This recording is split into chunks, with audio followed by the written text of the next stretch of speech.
Olá, turma. A nossa primeira unidade de ensino de políticas públicas, né, nacionais em educação, ela fala justamente da chegada, né, dos jesuítas, que foram os primeiros professores do Brasil.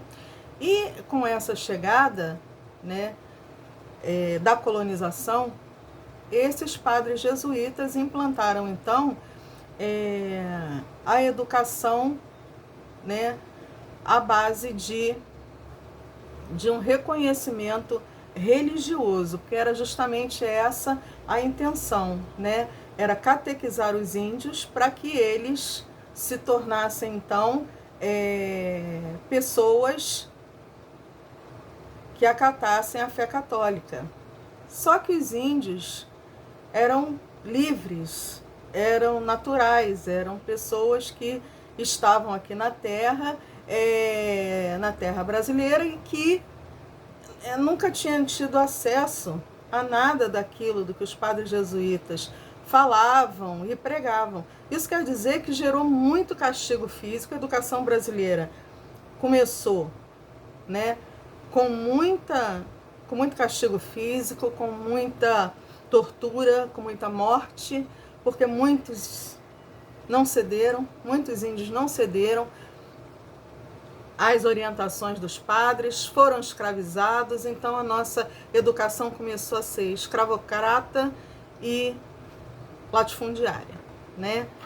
E nesse sentido, foi transcorridos 200 anos com os padres jesuítas à frente da educação brasileira.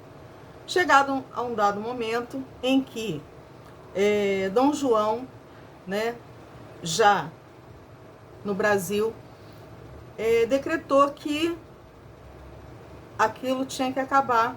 Por quê? Porque a Igreja Católica ela já estava assumindo uma postura completamente política e já estava mandando no governo. Então aí os padres jesuítas foram expulsos do Brasil. E as coisas não mudaram tanto assim, né? Então foram criadas, né, as academias militares, foram criados o Museu Nacional, foram criados a parte da medicina, as escolas de medicina, todos vindo da corte de Portugal. E essa chegada, né, trouxe algumas modificações, sim, mas que, na verdade, o aprendizado era só para os filhos, né, da corte. E aí, nesse caso, aqueles que era para a elite. Então, quem não fazia parte da elite aí já não tinha direito a estudar. Então, a história do Brasil, ela começou dentro de um cenário bastante violento, bastante discriminatório, bastante desumano, né? E isso tudo foi lentamente, né, lentamente construído e lentamente modificado, né? Então essa transformação ela começa a acontecer lá a partir de 1930, 1940, que aí começa a gente começa a pensar então numa lei, né? O brasileiro começa a pensar numa lei que pudesse reger a educação do país. E então foram criadas as LDBs. Uma delas, né, foi criada a primeira LDB, e não era nenhuma LDB, era um documento que pudesse organizar o sistema de ensino brasileiro. Em 1930, aí já começou a querer fazer alguma coisa organizada, alguma coisa mais dita democrática, mas de democracia aí faltava muito, porque a educação continuava a ser para a elite, né? Na Lei 4.024, que foi a primeira lei do nosso país, né, foi em 1960. E aí, então, a gente teve a primeira LDB, que foi a Lei 4.024. Então, a Lei 4.024 veio trazendo ali alguma organização, mas ainda, né, tudo muito sistemático, tudo muito fechado, tudo muito ainda na mão do governo, não se pensava muito em povo, né? Falava-se muito em educação para todos, mas não havia educação para todos.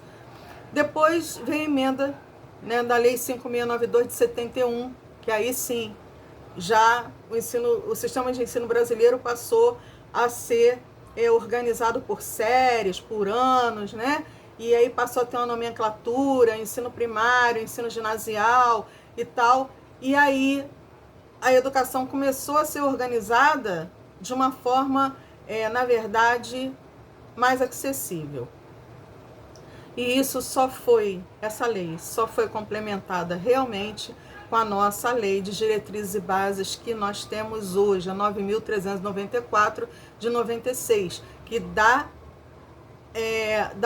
uma narrativa bastante ampla, a questão dos índios, a questão afro, a questão da educação inclusiva, a questão das creches, a importância da educação infantil e tudo isso.